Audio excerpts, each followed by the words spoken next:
Are you familiar with the term imposter syndrome? If not, are you familiar with imposter feelings? Do you know the feeling? The sense that you're a fake and at any moment you could be discovered? For women with ADHD, especially those diagnosed later in life, those feelings run deep and can cast a shadow over all areas of their life. Welcome back. I'm Jess. And I'm Jeannine. And this is Angry on the Inside. Dun, dun, Dun, dun, dun. Quick disclaimer. We're not doctors or therapists. We are certified ADHD coaches, but this podcast isn't coaching. It's two late diagnosed women unpacking what we've lived. Take what resonates, leave what doesn't, and remember, you're not alone. Let's all start out on the same page. What is imposter syndrome? Imposter syndrome is that nagging belief that you're a fraud, that you're somehow fooled everyone into thinking you're competent, capable, successful. Even when the evidence says otherwise, the inner critic insists you've just been lucky. Any minute now, people will find out the truth. We have to realize imposter feelings, they go beyond questioning your value, believing you don't deserve your success, and you ignore or can't internalize the positive feedback and the achievements. If you've heard yourself say, I can't take a compliment, or find yourself telling someone, learn to take a compliment, this is a good introduction to imposter syndrome. It is very difficult to accept that we are at a level where we may be qualified and knowledgeable about any said topic or situation in our lives. For women with ADHD, imposter syndrome can run deep, questioning your own diagnosis, and even if you have the right to seek support for your ADHD. For late diagnosed women, this can be a serious double-edged sword situation. It's validation mixed with doubt.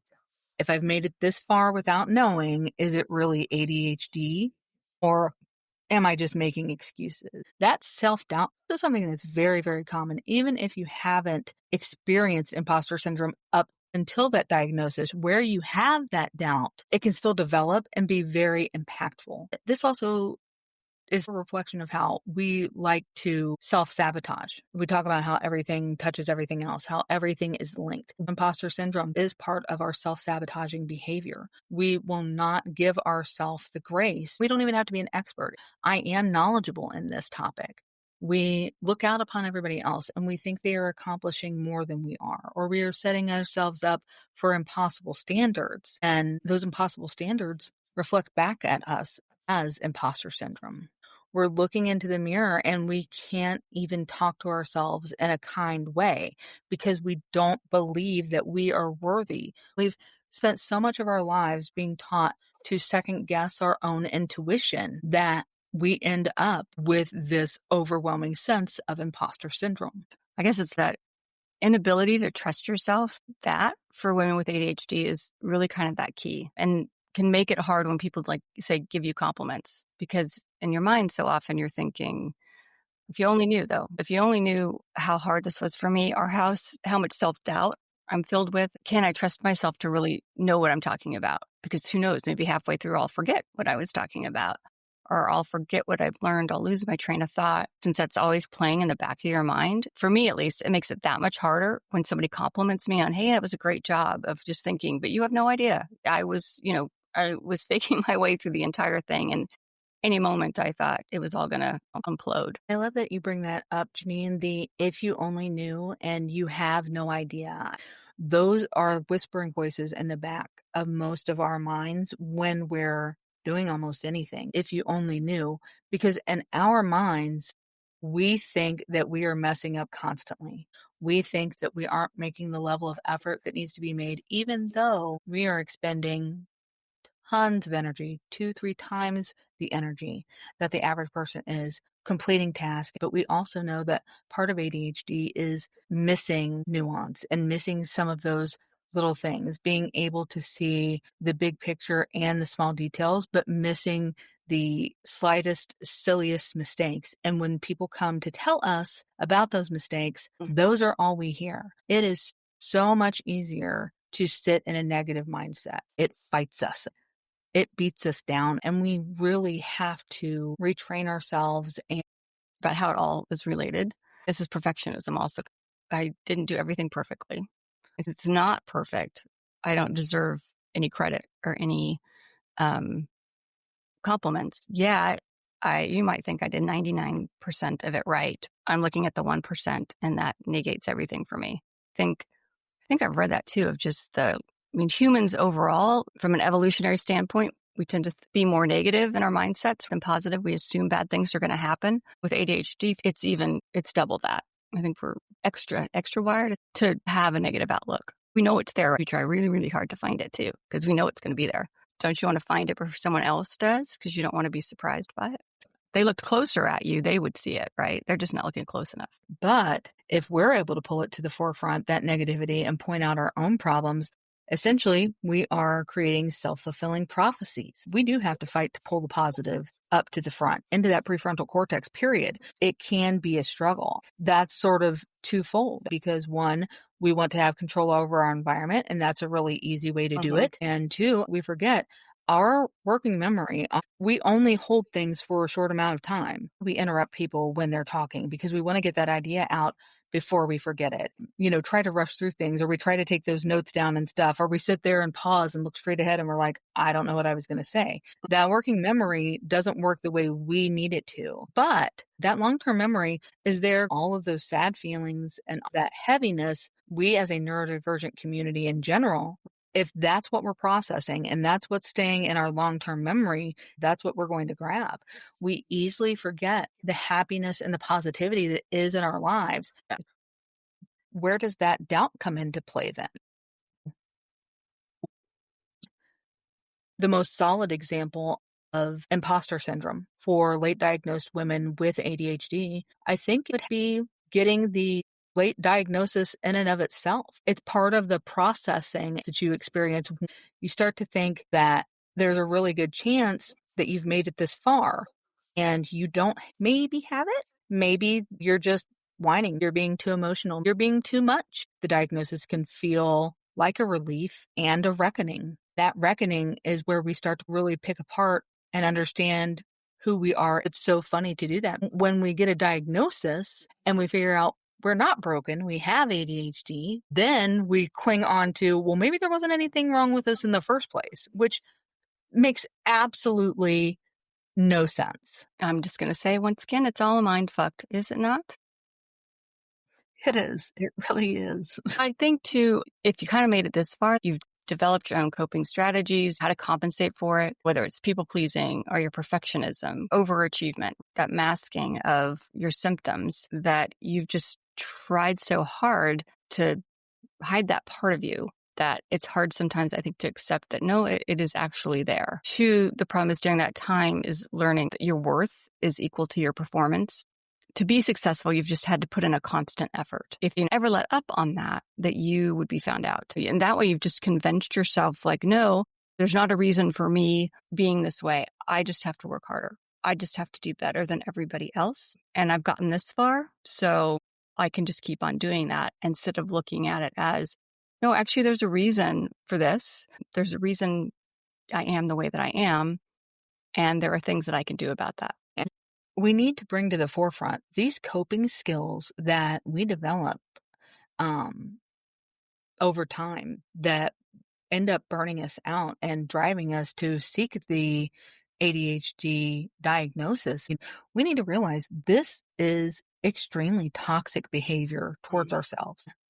When I was younger and I was in the workplace, to say that I was a people pleaser, I wore that like a badge of honor. Like, I thought that was a good thing. You're really just wearing out your own system and pushing yourself towards burnout. It's these things that we don't recognize as being abnormal, and we grab onto them. It took a long time for me to understand that even though people pleasing isn't completely selfish, it is very self-serving. And it's a huge part of what led me to burnout. It was my inability to not be liked by everybody in the room and my inability to not be a top performer. Those types of things that lead you to that people pleasing, perfectionism, overachievement, they're not healthy. And we hold on to them like they are. And I think that is also a really excellent point when it comes to feeling like an imposter. We have unrealistic expectations, but what are those unrealistic expectations? What are they really? How do they impact us. What are we doing to ourselves? Because we can all say, well, nobody figured it out when I was a kid, and nobody figured it out in my 20s or 30s. And I know that freaking sucks. I know it sucks. I have lived it. Jeannine has lived it. So many women are living it right now. But the God's honest truth is that once you are emotionally stable enough to recognize that, and once you are capable of realizing that most of your life has been out of the ordinary, and you start seeking this diagnosis and trying to figure these things out, then you have to take responsibility that this is happening to you. And you can't wear it like a badge of honor. You have to process it. And we get angry on the inside about it. We lose time, we lose opportunities, we don't get to know ourselves. We feel like we've been hiding forever, and we hide and we pivot and we lie and we do all these things. And it's because we measure our self-worth in a different way than anybody else does. And we've been taken advantage of over and over again, but we still have to seek the tools to find a way to heal ourselves. What happens if you start to let go of all those strategies? What if you stop being a people pleaser? I mean, I don't know, something that kind of like scares me. Well, who would I be if I wasn't that? Who cares if it's unhealthy? It's like, yeah, that's who I am. That's what people expect. We will also say things like, if I stopped being a perfectionist, if I stopped working this hard, if I didn't work 70 hours a week and work through my lunch hour, I would lose my job. You wouldn't. Because not everything our brain tells us is the truth. And I know it feels that way. But if you do feel like this, seek out in therapy, discuss it in groups, be open about it so that you can hear it. Say it out loud. Saying things out loud will break the rumination cycle in your brain, whether you're just saying it to the mirror or saying it to someone else. It will help. That's a great point. That is, to me, that is the perfect example of when group therapy or group coaching is really important, are really, really helpful, because hearing other people in the room say the same thing that you're saying, and how come though when they say it, you just look at them and think, how can you think that way? But when you think it to yourself, it just seems like, nope, it's the God's honest truth. It's the way it is. It's truly an excellent explanation that Jeannine gave. That is a huge part of coaching and healing and access to others that you may not realize is available. We can get caught up in, we talk about being able to accept things and who am I if I let go of these coping behaviors, if I let go of this compensating strategies I've had we're surrounded by people who they're used to, that's who we are. And especially those who might question, is ADHD really a thing? I think it makes it even harder for you to let go of some of those behaviors and believe that, yes, you are impacted by ADHD and you just need to find ways to work with it. All of that stuff keeps you from moving forward. And I think it's worth noting that imposter syndrome in many ways is another form of denial. It's self-denial, but it is a form of denial. When we ask ourselves, who are we? The role of masking consciously or unconsciously, you're pretending to be neurotypical. You put on a socially acceptable face, even when it doesn't match what's happening inside. On top of all of this, the other thing that really starts to happen, you start to compare yourself with others. You start doing all the research. I remember reading stories of people who'd lost their jobs, lost their homes, been arrested, and it made me look at my struggles. My job's not been threatened before. I've not gone bankrupt. You feel like ADHD has impacted someone's life so much more than yours, that therefore you really should just be able to do it on your own. You just need to toughen up. You just need to work harder, because it could be so much worse for you. You're not struggling enough, which is such a weird thing to say. Oh no, I'm not. I'm struggling, but not enough. So I should be able to handle it on my own. Right. What is enough? Where is that bar for enough? We enter this comparison trap. That is one of the most devastating things, I think, to our community as a whole. How many of you have grown up being told it's not that bad? I cut my hand. It's not that bad. I got sunburn. It's not that bad. It could be worse. It could always be worse. You should be grateful, even though we are grateful for the things that we have. Again, we are comparing ourselves to others. We cannot do that. My experience is not less than. Jeannine's experience is not less than. We are on a spectrum. It is impactful. Spectrums are about extremes that we all experience in different ways. We are all our own walking statistics. Just because you haven't filed bankruptcy, that was one of the things Jeannine said. Well, I have. I've filed it twice, and I've gotten totally fucked. Part of that is based on things that I ended up experiencing because of the way my ADHD worked and me being a people pleaser and me missing out on opportunities and not setting boundaries at work and for my earnings and things like that. Those things have impacted me. I may not look like they have, but they definitely have. Jeannine's experience is not less than mine because she has not filed bankruptcy.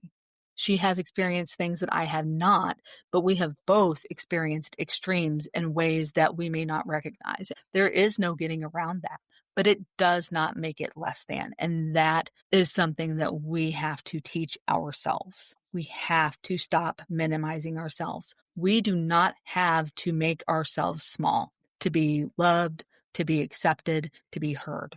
We don't have to be martyrs. Yeah. We don't have to be martyrs. We do not have to do those things. And we think that we do. We tell ourselves there is no other way because we get into that singular line of thinking. We become black and white thinkers. We get upset and we grab onto those things because we don't have anything else to grab onto, and we let them impact us. And we end up in these awful cycles. But we can break these cycles, and we can be together, and we can do better in our community by recognizing some of these things. And one of the big impacts is imposter syndrome, because if we didn't think we were imposters, we would think we were good enough. Now, for our reoccurring segment, that's not normal. Believing you don't deserve that promotion because you haven't been there long enough. Not normal. Screw that. Go put your resume in. Convincing yourself you're a failure because you're not perfect. That's not normal either. You're amazing. Believing you should know everything about a subject or a job. Not normal. Dude, if you have ADHD, more than likely you already know everything about the subject anyway. Trying to excel in multiple roles to prove your worth. How do you measure your worth? Because you are priceless. Believing your success is a result of luck. It's not luck. It's you. It's you busting your ass to get shit done that nobody else will. You deserve to have that success. Masking doesn't erase ADHD. It hides it. It is a survival strategy. It's not proof that you are neurotypical. I think two is, how do you look at your diagnosis, right? You've got your diagnosis. It gives you more information to help you better understand yourself. It's not a verdict on your life. It's not a pass fail. It's just something that you can use as a tool to better understand yourself and also to communicate what your needs are. Possibly up until you reach that diagnosis, you weren't open to realizing how your brain works. These are the things that we talk about when we say lean into your ADHD. Is that diagnosis a tool that will help you or allow you to lean into your ADHD, to allow it to help you rather than to continue to hinder yourself with these unrealistic expectations, with these imposter feelings that are weighing you down? How do you coexist with it? Oh, how do you work with your ADHD? It's not going to go away. That is beautiful, Jeannine. I hadn't thought of it in that light. Communities. There are so many other people, other women who are in the same boat as you are, the late diagnosis. There are women who maybe a late diagnosis came for them when they were 30. There are women out there came when they were 70. And so to spend time with others who have this life experience, who have this unique thing come to them that tells them after so much of their life has passed, like, oh, by the way, you want to know why life's been difficult for you? It's because you have ADHD. Being able to share your stories, to hear other people's stories is so healing. And I know for me, Jess and I have talked about this, finally meeting other people who are like us or had such similar experiences. It's very validating. Having a group of people who can help you kind of take those next steps of, okay, so how do I start removing the mask? How do I start accepting that this is who I am, and how do I work with that? And we are so a community that can be completely alone in a room full of people. So hearing that there is someone else, knowing that we are not alone, it's something we've kind of worked into our monologue, but it's true. You are not alone. There are people out there. You don't have to show up every single day. You don't have to put a huge amount of energy in to be able to find each other. And to support each other. Yes. And I didn't use the word earlier. I was cautious to use the word, but challenging your internalized ableism. That is what we're talking about when we say that person has it worse, or, oh, at least I'm not like this. At least I'm not like that. At least I haven't had to experience this. That is ableism. A lot of people don't realize that's what it is. It's a word that gets kind of thrown around that people don't really fully understand. But being able to unlearn this is a radical act of self-compassion. Let go of believing that worth is tied to your productivity, or that we must struggle quietly to be strong. You don't have to be quiet. You don't have to make yourself small. Us being told to be small, us being told to be quiet, us being told that we are too much, and wrangling ourselves in and tying ourselves down with all of these expectations, we make ourselves so small. And it doesn't have to be like that. What you said about self-compassion, it's one of the nicest things that you can do for yourself, is to let go of that. Untie yourself from being that martyr that, oh, I just haven't suffered enough, or I don't have it as bad as somebody else, so therefore I need to suffer in silence, or I need to just get over myself, or just deal with it. Find that community that can help you do that. Can't say that enough. That means if we're going to take our own advice, it's time to rewrite the narrative. How do we do that? I think first, become aware of that negative internal dialogue. We learn to acknowledge it by owning our own story. Imposter feelings thrive in silence. They also thrive in shame. Sharing your story does break a cycle. And when we say sharing your story, it doesn't have to be a case that you're shouting it from the rooftops. Sometimes speaking with your therapist, finding a support group, these types of things can help, even journaling. I was just going to say journaling is great for that. But finding your own self, finding your own story, learning to love yourself and who you actually are, and not really giving too much of a shit about anybody else liking or loving who you are. It's funny, that whole thing about loving yourself. I honestly feel it's only been like in the last year that I really understood that, about accepting yourself for who you are is really the key to everything. Because you truly can't be there for someone else if you don't accept who you are. If you're masking because you don't like who you are, you're trying to cover that part of yourself up. How are you truly available to somebody? You've automatically put something between the two of you, and it takes a lot of energy to keep that mask up. So how available are you to somebody truly if you're continuing to mask, if you're continuing to hide who you are, if you're continuing not to accept yourself? I've just really, how old am I? And I'm finally realizing that lesson of you just can't be. You just cannot be there fully for the other people in your life if you can't be there for yourself. I love that, Jeannine. How available are you to yourself? It makes me think of like realizing that you're starting to love yourself is one of those things, like the first time that someone actually holds space for you and you learn what that's like because you've never experienced that feeling before. And it's almost like shocking. It's very positive. But scary as hell too. It is. It is. It's weird how love and compassion can bring fear to those with ADHD. We have to learn that there's space for us in this world. I think a real important thing is to know, especially for women like us, later diagnosed in life, is we're not the imposters. The outdated system that missed our diagnosis decades ago, those are the imposters. That's how you kick today in the nuts, Jeannine. There you go. Thanks for listening, everyone. We don't have an outro, do we? Nope.